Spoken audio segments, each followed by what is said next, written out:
Aha ni mu ntara y'Iburengerazuba mu karere ka Rusizi haravugwa inkuru y'abo batipe cyangwa se y'abo bantu mubona bari mu maboko atari ayabo, bambaye ibikomo ndetse navuga ko ari ipingu, ya mapingu akomoka kwa Kadafi niko abantu benshi bakunda kuyita. Birashoboka ko waba uneze amatwi aka kantu waba utarakambara, simbikwifurije kubera ko iyi saha kuyambara ni ibintu biteye isoni, n'ibintu bibabaza ndetse bikaba bishobora no kwica kariyeri yawe. Ubu ugasanga ejo hajaza hawe hararangiye neza burundu. Gusa igitangaje nuko aba bose bakoraga ibintu biteye ubwoba ndetse ibintu wabonaga ko birenze n'iby'abantu twigeze kumenya bagiye bakora. Aba bakekwaho cyangwa se abangaba bagiye bakurikiranwaho ubujuraho buri muturage wese bajyaga kwiba cyangwa se buri muturage babaga bari bwibe. Aba bo rwose baraguteguzaga cyangwa se uwo muntu bari bwibe baramuteguzaga, barazaga bakandika ku rugi bakakubwira ngo turakumenyesha ko tugiye kukwiba. Gusa ntibakubwiraga umunsi, ubwo urumva nawe nyine kuba bakurabuye nawe wahoranaga umuhangayiko urara udasinziye uvuga ati byanze bikunze uyu munsi iba ari buze. Kuri ubu ngubu hakozwe iki?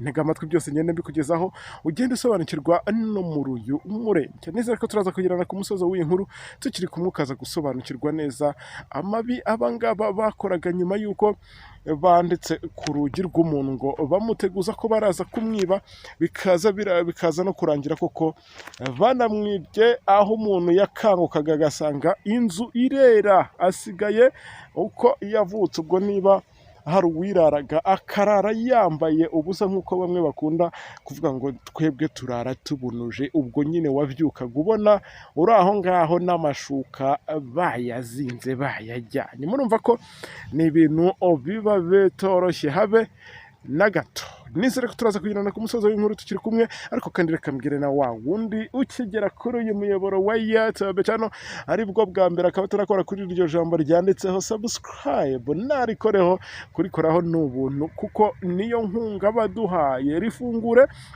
ubundi ufungure na kara kantu k'inzogera nawe urushaho kujya mu mubare waba dutega amatwi umunsi ku wundi. Reka nkomeza no kugenda mbifuriza rero gukomeza kugubwa neza. Nge tujye kubana muri aya makuru, nkaba nitwa Charles OG umuhungu w'Imana. Ntago turi butinde, gahunda ni yayindi ubundi abarukuza twirasira ku ntego cyangwa se ku ngingo tukikomereza. Bityo rero mwese ubwo nabasuje kandi nabahaye ikaze, by'umwihariko muri iyi ntara y'Iburengera bwaryo tukazamuka mu ntara y'Iburasirazuba, amajyepfo, amajyaruguru, n'abo duturanye cyangwa se n'abo duhorana mu mujyi wa Kigali, hari n'abadiaspora batuye ku mugabane wa Afurika, batuye ku mugabane w'i Burayi. Mwese neza ko tugiye kubana muri aya makuru mumeze neza. Aha nakubwiye ko ari mu karere ka Rusizi, ubwo ni mu ntara y'Iburengera bwaryo. Nk'uko njye kugenda byose mbikugeza aha muri Rusizi, hari bamwe mu baturage twagiye tuganira ngo bari bamaze iminsi cyangwa se harashize iminsi abangaba barazengerejwe n'aba bajura muri kubona kuri screen zanyu, aho aba bajura ngo babanzaga kwandika ku nzugi zabo cyangwa se ku nzugi zamwe muri aba baturage babateguza ko bagiye kuzaza kubiba. Imagine, tekereza umuntu nk'uyu nguyu noneho agiye kugukorera igikorwa nk'iki ngiki akanaguteguza. Ni ibintu biba bitangaje, ni n'ibintu wabona ko biba biteye inkeke. Ariko kandi nk'uko nagiye negera bamwe muri aba baturage, hari uyu nguyu witwa Joseph, hari n'undi witwa Japhet. Reka nze ngende nkubwira ibijyabo. Abangaba rero bamuteguzaga cyangwa se bateguzaga abo bamwe muri abo baturage ko bazaza kubiba, ntibamubwire umunsi azazira, kuko uyu nguyu n'ubundi ubwo navuga ko abangaba ari nk'ibihasi. Abangaba ubundi abara nk'ibihazi byanze bikunze, kuko ubwo byabaga bibaye gutyo umuturage akaba ahawe umukoro cyangwa se bya bindi abanyeshuri biga primary tuba tuzi ko bahawe devoir. Ubwo nyine ntago wasinzira, birumvikana, ni ukurara uvuga ati byanze bikunze uyu munsi yashobora kuza cyangwa se ejo, ugasanga ni ibintu biri aho ngaho. Gusa turashimira inzego z'umutekano ku bufatanye n'abandi baturage, kuko ibi ngibi ubwo bagiye batanga amakuru byanze bikunze hari abagiye batabwa muri yombi, aribo abo ngabo muri kubona. Ni abaturage rero bo muri aka kagari ka Gitwa muri uyu murenge wa Nkaka mu karere ka Rusizi mu ntara y'Uburengera bwaryo.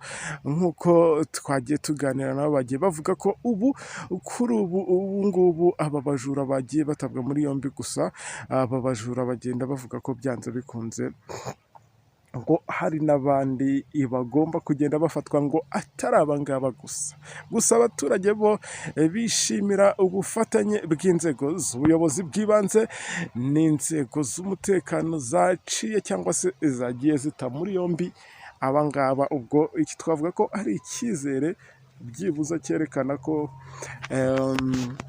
amahoro cyangwa se ubu bujura bugiye kugenda bugabanyuka. Nk'uko nagiye nganira rero n'uyu nguyu witwa Niyonzima Japhet, ni umwe muri aba baturage bo muri aka kagari ka Gitwa muri uyu murenge wa Nkaka. Yakomeje agira ati kubera ubujura nta muturage wasinziraga, warabyukaga ugasanga bakwibye, ndetse ugasanga mbese inzu na hahandi washyize isabune ntayo. Ubwo birumvikana n'intebe baba bajyanye n'amasafuriya n'ibiyiko n'ibiryo waraje. Murumva ko aba bantu ibi bintu bari barabigejeje ku rundi rwego. Si uyu nguyu Japhet naganire nawe gusa, hari n'undi muturage utuye muri aka kagari ka Gitwa, yakomeje avuga ko nta muturage wabashaga gusinzira azi ko abajura banditse ku rugi rwe bamuteguza ko bazaza kumwiba. Ubwo birumvikana aho wararaga ukanuye cyangwa se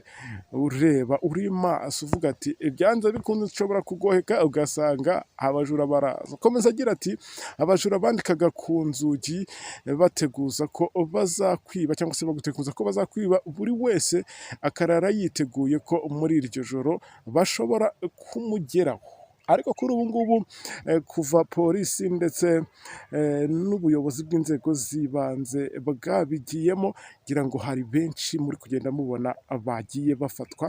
Iperereza rikaba rigikomeje gukorwa kugira ngo n'abandi batabwe muri yombi, ubundi aba baturage bagenda babona amahoro. Ubwo byanze bikunze hari igihe twagira amahirwe na bimwe byagiye byibwa n'abangaba, wenda hakaba hagira ibigenda bigaruka. Murumva ko ahangaha mu ntara y'Iburengerazuba, by'umwihariko muri uyu murenge wa Gitwa nko mu karere ka Rusizi, ntabwo abaturage bari boroshye habe na gato. Reka nizere ko wari umeze amatwi usobanukiwe neza ibi ngibi byari byo. Niba namwe aho ngaho muri kugenda muzengerezwa n'abajura, jya muri comment usigiremo ibitekerezo byawe, nawe turebe ko aho ngaho hari ababazengereje, turebe ko byibuze twabakorera ubuvugizi, polisi n'inzego z'ibanze zikaba zajyana abo bantu. Ngereka ngushimire ngo dusubire mu makuru yacu ari imbere. Kuri mikoro nitwa Sharire OG, asante sana.